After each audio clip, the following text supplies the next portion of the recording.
All right, friends. Friends, today we will talk about what are constraints in SQL. Okay, fine. See, friends, whenever we are creating our table in our database in SQL, for that we require to give something called as data types and all. Then only we can create our data. Okay, friends. Constraints. So then, what are constraints? See, friends, constraints are nothing. It is like attributes of HTML. You know what are attributes of HTML? Attributes of HTML. Why we use them?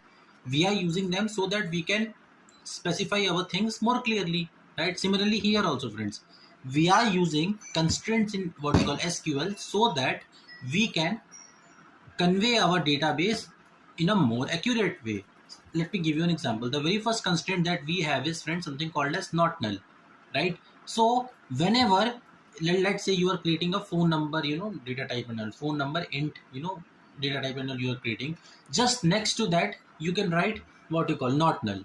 Okay, so whenever a user is coming to your database, firstly he should compulsory fill what you call phone number. Without that, he cannot move ahead. Okay, because that you have filled, right? You have given constraints while creating a table of not null. Okay, so this is only known as, friends, the concept of constraint. Constraint means more clearly you are conveying your things. Okay, more clearly you are conveying your things, and more restrictions you are putting on your Google form, on your database and all. You got it, right? You got it.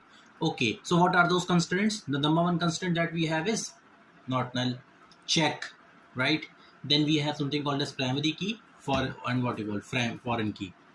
Okay, so this is known as constraints in SQL. And yeah, all those hi-fi English speaking audience, SQL. Okay, bye, friends.